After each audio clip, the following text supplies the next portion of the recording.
Hello, my friends. Today we're continuing with the Gemara and Baba Basra Daf Kuf Mem Daled. We're going to start 4 lines down by the 2 dots.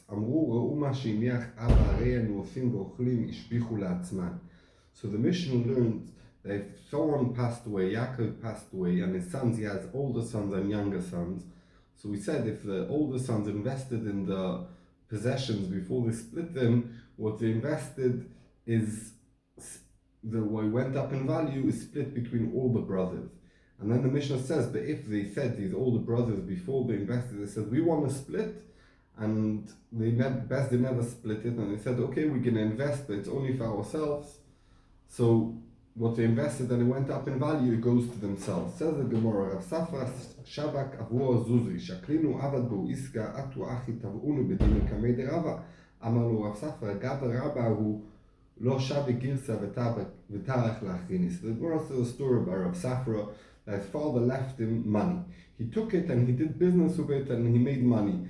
And came the brothers and said, we want part of the profits, like we learned in the Mishnah. You never told us that you're investing it and it's going to be only for yourself. So this case came in front of Rava. So Rav Safra said,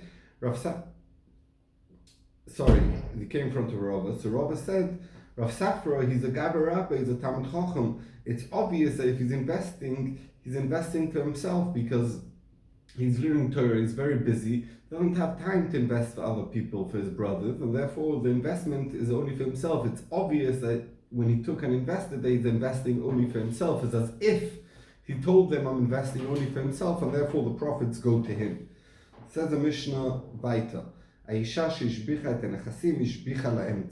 So we learned that the same din about the older brothers who invested, if the woman invested and it went up in value, so she split the profit with the Yisoimim. Ask the Gemara, Isha benichse yatmi ma yavidite? Amar Rav Irna b'isha yoreshet. Pshita, ma'odetem and kevin delav dar kalemidrech af al gav de lo parish kiman de parish dami kimash malan. So the Gemara says, Akasha, what we talking about? Why will the Isha, when a man dies, Yaakov dies, Rachel, his wife, has nothing to do, the Yerusha goes to the kids, not to her, so why should she get anything of the Yerusha? She gets a ksuba, she gets vizoinis, but she doesn't get the actual Yerusha. So the Gemara, Rav Irmi explains, it's talking about, the Mishnah is talking about where the Isha is part of the Yerushim. And what's the case?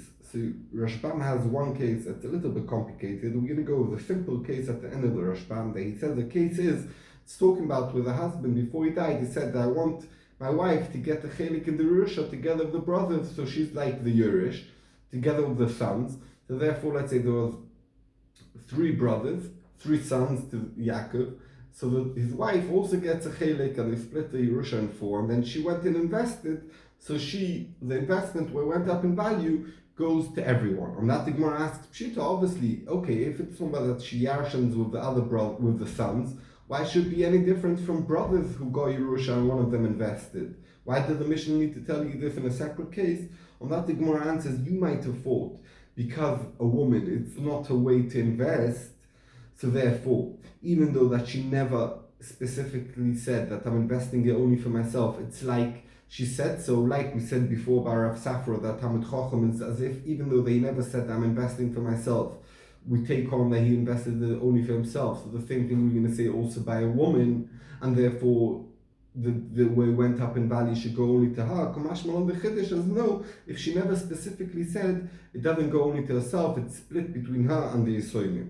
Continue the Gemara, and we say the Mishnah said, V'imamra ra'u ma she'iniach li ba'ali, areini osa v'ochelet ishpicha la'emtza. Pshita, ma'odetem ha'kevet she'ishpicha la shvicha la milsa da'amil kotar kameyat mi'achuli achla kamash malan. So the Gemara brings a Mishnah that says the second case, that if the woman said clearly that what she's investing is only for her and she wants to split the Yerusha and they never split, so it went up in value, what goes up in value is split between everyone. On that the Gemara says, obviously, why is it any different from the brothers who said so? Why do we need to say a separate case? On that the Gemara tells you, I'll tell you what the Chiddush. You would think, because when she takes care of the Yisoimim and she invests for them, everyone's going to say, oh, look what a great woman she is, she takes care about the Yisoimim, and they're going to say good things about her. So therefore, even though that she clearly said that she's investing for herself, she really doesn't mean it, and she's really investing also for the Yisoimim, because it's worth it for her that people are going to say good words about her. Kamash Malon to the Mishnah, no, we don't say that, and we say when she said she's investing for herself, she's very serious, and therefore it goes only for her while it went up in value. Amar Rab Chanina, Amasi isha לבנו הגדול בבית קנו, ודווקא גדול, ודווקא בתולה, ודווקא אשתו ראשונה, ודווקא שאיסיו ראשון. So says Rab Chanina, and later on we're going to say that this din is a halacha without a reason, even though that is a bit of a reason, but it's a big chiddush. Someone who marries his bichor in a house that belongs to him, he made the wedding in the house, so the son gets a house, it becomes his house, not after when the father passes away, when the father is still alive. And the Rashbam points out that in Gittin we say that it's so much, especially when the father had another house to live in. And says the Gemara by us, Dafka, if it's his older son, he has special love towards him. But if it's a middle son, no. And continue the Gemara and says other thing that needs to be only if it's like that, then he gets this house. Second condition, first condition has to be, we said there has to be the older son. Second condition, that Dafka, if he's married a Besula, that's a big simcha. But if he's marrying, let's say Almona, it's less of a simcha, he's not giving him the house as a present. And third condition is that it's his first marriage. If his second marriage is such a big deal, so he's not giving him the house. Fourth condition, that he never married any of his other kids before, that's his first wedding that the father's doing, and therefore it's a big simcha for him, and therefore he's giving him the house. Says the Gemara, Pshita yichad lo aviv bayit v'aliyah, bayit kana aliyah lo kana. Bayit v'achsad ramau, shnei batim ze lifnei ze mau, teku. So the Gemara says, okay, we learned that if a father married off his older son in his house, the son's koine the house. So said the Gemara, it's obvious if the father married him off in the house, and there is the attic on top of it, and he never gave him the attic, so we say the attic is a separate entity, and the son gets a house, but he doesn't get the attic. Said the Gemara, but my shaila is in a case where he married him off in the house, and in front of the house is like a type of balcony, a type of porch that you come into the house. Does he get that porch or not? Second question is, if there's two houses, one inside the other one, and he married him in one of them, does he get both houses or only one of them? On that the Gemara says, Teku, that we're waiting for Eliyahu Novi, and we hope he's already here to answer us our shaila. Ask the Gemara, Meiti ve'yichid lo aviv bayit, v'kli bayit kana, bayit lo kana, amar Rabbi Yirmiyah kegon shaya otzaro shel aviv munach sham. So the Gemara asks the kasha that we learned that if the father was miyached to his son a house and the kelim of the house, let's say a table, a fridge, etc. So he's koine the kelim, the fridge, but he's not koine the house himself. And we said that if you've miyached the house, he's koine the house himself. On that, Rabbi Yirmiyah answers that it's talking about where his father had a storage in the house. When do we say that the son is koine the house? When there's no use of the father in the house. But when the father is using the house as a storage, then in that case the son's not koine the house. Said the Gemara, Nardai amr afilu shufcha diuni, Yehuda bar Papi amr afilu atzitza de'arsen amar zutra anse belebrei v'tala be'sandala, tala le'sandala, Ravashi anse lebrei v'tala le'ashisha b'mishcha.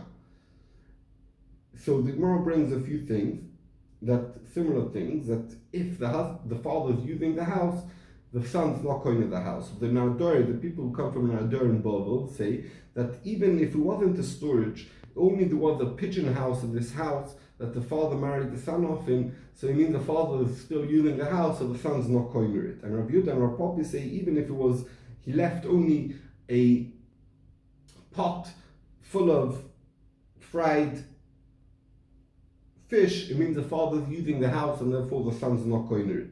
And then the Gemara said that Marzutra, when he married off his son, he didn't want his son to be going to the house, so he hanged his sandals in the house to say that he's using the house and therefore it doesn't belong to the son. Rav Ashi, when he married off his son, he put in there a vessel full of oil to use a house and therefore that his son shouldn't be koiner it. Continues the Gemara, Amar Marzutra, Ani klas mili shavinu rabonan ki ilchet lo belo tama. Chad ahach, idach ta'amar Rav Yudah amar Shmuel hakotev, kol mechasav le'ishto lo asa ela apotopo. Idach ta'amar Rav, mana li biadcha atneu leploni b'mamad shlashtam kona. So, said the Gemara, Marzutra said 3 things. Rabbanon made it like halacha, type of like halacha l'Moshe Messinai, that makes no really sense. And we're going to say what they are. And Tosis explains that doesn't mean that there's no reason whatsoever, because there is a bit of a time in these things that we're going to say, because it's like a type of umdina. Let's say by Asa, he married off his son and he gave him the house and he's not using the house whatsoever. It's umdina that he means to give it to him as a present. But it means that it doesn't have a fixed thing, because he never really told him he's giving it to him as a present. So what are 3 things? So the first one is what we just learned. The guy marries off his older son that in the house, so the house belongs to the son. The second is the thing that Rav Yehuda said in the name of Shmuel, that someone who gives all his possessions to his wife, we don't say it's a present to his wife. It means that he wanted that his wife should have covered to take care of the possessions of the kids, that the kids will need to be mechabed the mother or his wife, but it doesn't mean that he's giving it to her actually as a present, even though Mispara, he wrote to her as a present. He never said anything about property. Afilu Achi Rabbanon said so. And the third thing is that Rav said that if Reuven comes to Shimon and he says, Shimon, you have a money that you owe me, give it to Ploini, give it to Levi, and Levi is standing there. That means Mimam and Shloshtom, when the 3 of them are there. Reuven, the one who owns the money, Shimon is holding the money, and Levi, who Reuven wants to give the money to. So the din is Levi is koiner this money, even though that they never made any kinyan that Levi should be koiner it. Chazal Metakin, they made a din that it belongs to Levi straight away. It continues, the Gemara says a Mishnah on Daf Kuf Mem Daled Omid Beis. Achim השותפים שנפל אחד מהם לאומנות, נפל לאמצע. חלה ונתרפא, נתרפא משל עצמו. So brothers who are shutfim in the Yerusha of the father, and they never split it up. And then the king took one of them to be a tax collector. And it was normal for the king to take a tax collector from each family. You take like one representative from each family. And now he makes nice money to collect tax for the king. So who do the prophets go to? Says the Mishnah, the prophets go to all the brothers. And then the Mishnah says that if one of the brothers who's involved in the dealing with the Yerusha got sick, and the Gemara is going to explain them, and he got sick, but Pshir, they didn't take care of himself, because he went out in the middle of the winter with a short shirt, and he got cold, and he got ill. So you don't say from the Yerusha we pay to make him better. No, he has to pay for getting better from his own money, because it was bepshia. Says the Gemara, Tana, when it says that he got a job, and his job where he makes profit from his job, it goes to everyone, is only when the king took him. And that means when the king takes him, he takes it like we explained, that they're representative. But if one of the brothers got a job because he got a job as a CEO of Google, and because he's a great tech guy, so they won't, then it's nothing to do with the brother, and all his salary will go to himself. Tanu Rabbanan, echad min ha'achim sheminau gabay o pulmustus, im achmat ha'achim la'achim, im achmat atzmo la'atzmo, im achmat ha'achim la'achim, pshita lo tzricha dechar istfei, ma'odetei machurpe garim leikamash malam. So it says in the Brisa, one of the brothers who they didn't split up the Yerusha yet, that they made him into in charge. A gabbai is like someone who's in charge from the king, or he's a policeman for the king, or maybe someone who goes to the army for the king and he gets paid. So we say, if it's because of brothers, that means it's like a representative from the family, the money that he makes goes to the brothers, it's split. But if it's because he's a professional policeman and he's very good and it's nothing to do with his brothers, the salary goes to himself. And that the Gemara says, if it's because of the brothers, it goes to the brothers. If it's a family thing, it goes to everyone. Obviously, what's the Chiddush? So the Gemara, I'll tell you the Chiddush. Even though that this brother is more sharp, and he's the sharpest from the brothers, and therefore you might have thought the reason why they took him is nothing to do with the brothers. Kumash Malo, no, the reason why they took him is a representative from the family, and therefore what the prophet makes is split between all the brothers.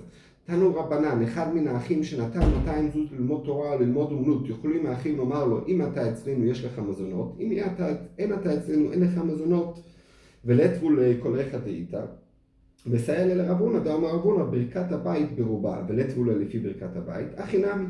So it says the Gemara, one of the brothers who, before they split up the Yerusha, took 200 zuz, and he went off to yeshiva to learn art, to have a job, to learn to become a cobbler, whatever it is. So the brothers could say, very good, we're all taking from the Yerusha to eat, but that's only the ones who are living here. If you live here, we'll give you we'll support you. But if you go somewhere else, and you're not with us, you're not getting food. Says the Gemara, why is it so? Why don't you feed him like the brothers who are here in the house all together get food? Why shouldn't he get food? So the Gemara, Aryeh to Rav Huna said that when there's more people in the house, there's more bracha. A spiritual thing, there's more bracha in the house, and therefore if we were 10 brothers living in the house, we would have more bracha. Now that you're not here, we have less bracha, and therefore we have less bracha, we're losing. So says the Gemara, okay, so calculate how much you're losing because there's one brother less, and you should give him at least what's left. On that, the Gemara says, Enochinami, that you give him, but you don't give him the full amount of living, you give him less than that. You calculate how much loss they have by that he's not living in there. And it's a very hard thing to calculate how much is Birkas Habayis, because it sounds like more like a spiritual thing, but so the Gemara says. Continues the Gemara, חלה ולהתרפא ותרפא משל עצמו. אפשר להכרע משמי דרבלה. לא שנו אלא שחלה בפשיעה, אבל בעונד נתרפא מן האמצע. איך ידע בפשיעה? כדרב חנינא. דאמר רב חנינא, הכל בידי שמיים חוץ מצינים ופחים, שנאמר צינים ופחים בדרך יקה, שומר נפשו יחק מהם. So the Gemara says about the case where he got ill, he has to pay for the doctor by himself, that Rabin sent in the name of Rabbi Law. When do we say this, that he pays it for himself only because he was ill b'pshir, they didn't take care of himself, like we're going to see in a minute. But if it's something that happened, nothing to do with his negligency or neglecting himself, so we take for the refuah from the Yerusha of everyone. Said the Gemara, what's the case that a person gets sick when he's neglecting himself? So the Gemara, like Rab Chanina, the Rab Chanina says, everything's in the hands of God. I mean, if a lion comes and harms someone, it's in the hands of Shemaim. It's nothing, you can't do anything about it. The only thing that's in your hands is Tzinim V'Pachim, and in one of the Pshatim of Rashbam, he explains Tzinim Pachim means too hot and too cold. If someone goes out in the winter and a rainy day with shorts and a t-shirt, or hot, someone goes in a very hot day and he doesn't drink water and he gets ill, that's his fault, and then he has to pay for his medical needs by himself. And how do we know it? Because it says in the pasuk, that cold and heat, it's, if you are stubborn, you suffer from it, and someone who protects himself will keep away from it. So we could see that tzinim v'pachim is something that's in your own hands to protect yourself. Says the Mishnah, האחים שעשו מקצתם שושבונות בחיי האב, חזרה שושבונות, חזרה לאמצע, שהשבוניות נגבית בבית דין, אבל השולח לחברו כדי יין וכדי שמן, אין נגבים בבית דין מפני שאין כגמילות חסדים. So before we explain the Mishnah, we're going to say that there is such a thing that's called shushvinis. Reuven gets married and Shimon comes to his wedding and celebrates in his wedding, and he brings £1,000 present to Reuven for his wedding. So when Shimon gets married, Reuven is obligated to come to his wedding, or at least to pay the £1,000 like Shimon paid for his wedding. That's called shushvinut. Shushvinut is actually coming to the wedding and giving a present, and the chiddush is that shushvinut is something that you could sue and say, like you gave me, like I gave you, I also want you to come and give me. So the Mishnah says that the brothers, the father was alive, Yaakov was alive, and he sent Shimon to go. They lived in Eretz Yisrael. He sent Shimon to go to London for family's wedding, and he gave him £1,000 for the wedding of the family friend in London. And Shimon went to London and he celebrated the wedding and he gave £1,000. And now the father passed away, and now Shimon's getting married, and the people from London are coming to give back the £1,000. Says the Mishnah, it doesn't go only to Shimon. The money goes back to everyone, to all the brothers, because it's that the father sent Shimon. It doesn't mean that Shimon gets it. It's something from the father. It's a right. It's a choiv that's owed to the father, and therefore all the brothers split this £1,000. And the Mishnah says that shushvinis is not like something, you could give back. No, shushvinis is something that you could sue in Beis Din for. It's something that that has a right. It's like a choiv. But the Mishnah says if someone sent to his friend barrels of wine or barrels of oil, and it wasn't for his wedding, or it was for his wedding but he never went himself to celebrate, so then you can't, the guy who gave these barrels can't sue the guy to give it to him back, because it's only Gemilas Chasodim. The whole Chiddush of Shishvinis is Dafka if he went and celebrated himself at the wedding, or he sent his son to celebrate. But if he just gave it without celebrating at the wedding, or he gave it to him not for a wedding, so there's no such a thing that he could be toiveat in Bezdin. Said the Gemara Kasha, Vereminhi, Shalach lo aviv shushbunut, kishi chozeret lo, nishtalcha lo aviv shushbunut, kishi chozeret min ha'emtza.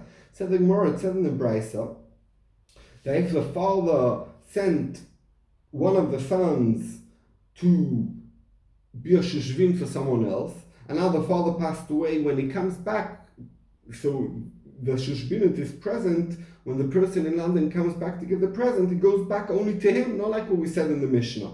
And the Brisa says that if the father got shushbinut, when the father got married, from same shushbinut, and now the father passed away, and now the other person got married, and now the kids, it's like a loan, like we said in the Mishnah, that you have to give it back, and they owe it. Who has to pay for it? All the brothers have to pay for it, because it's an obligation of the father. It's like the father has a choiv, so the kids have to pay it back. But we could see in our Mishnah, we said that if he send one of the kids, and then now the father died, when they get it back, it goes to everyone. And in the Brisa, it said that it goes back to that specific son who went to celebrate at the wedding. On that, the Gemara answers, Amar Rabasi, Amar Rabbi Yochanan, Kitnanami masnistin ishtalcha la'aviv tnan. The Mishnah by us, we learned it's Tuma where the father sent, it means when the father received, not when the father got. On that, the Gemara asks, V'achin she'asu miktzat shel shvunut ktani. In the Mishnah, it says a loshon that the brothers did shushvunut, not that they went to celebrate, not that they were celebrated by them. On that, the Gemara says, "Ataretz tani lemiktzatan."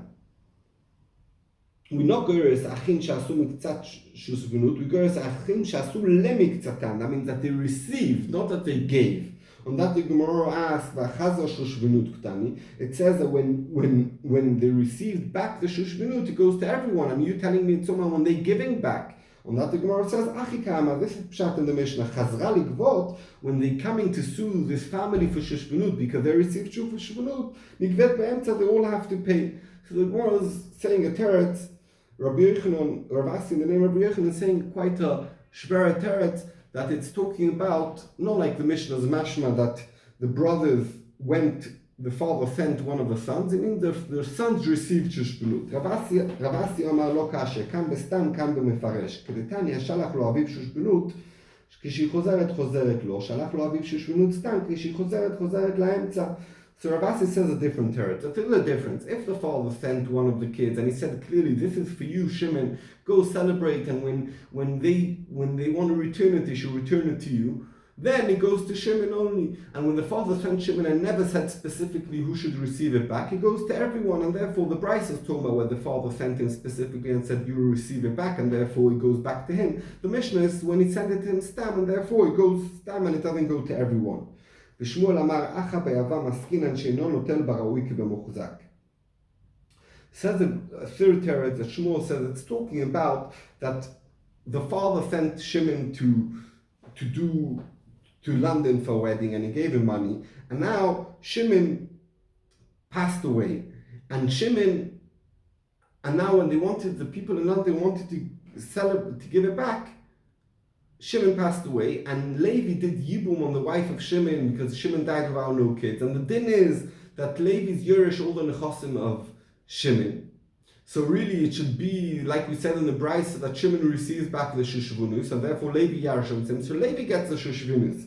Kamash Malon, no, because of the Yovam only gets Yerusha, only what the dead brother actually had, only what is muchzik, not what's roy, not what people owe him money. And here it's something that people owe him, and therefore he doesn't get it, it's split between everyone.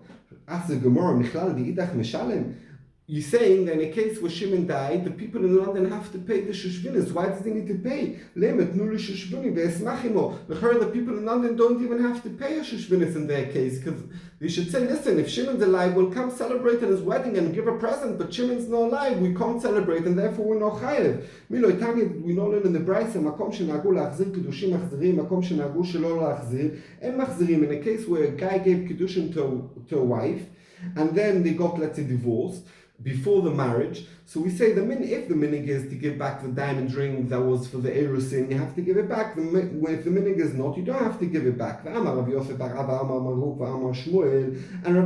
son of Bar Abba, said in the name of Maruk, and that Shmuel said, when do we say this? Only when she died. Then the shaila is, do you need to give it back or not? We go after the minig. If the husband died, you don't have to give it back. Why not? The woman could say, the woman could say, I'm very happy to get married, I'm ready to get married, it's not my fault that I can't get married. On that the Gemara answers, Achinami. So the Gemara asks, Achinami, also here we should say, the wife should, the people in London should say, I don't want to pay the shushbunis, I'm happy to go to Shimon's wedding, Shimon's dead, so we're not chayav anything. Amar Yosef, Ochem Askin, and Tigon Shesamachim or Zayin Yimei Mishteh, but I spoke to Porat Shemet. It's talking about when Shimon got married, and the people in London came and were happy with him, and normally you pay the shushbunis at the end of the Sheva brachas. And now Shimon died, and therefore the chayav the shushbunis, the shaila is, does it go to Levi? No, it doesn't go to Levi. Even they did Yubim to Shimon's wife, because you only Yorish the Roy, you know Yorish the Muchzik, and therefore that's the chiddush of the Mishnah, that it goes between all the brothers, and the Bryce is talking about where Shimon's still alive, and that's why it goes to Shimon. Thank you very much.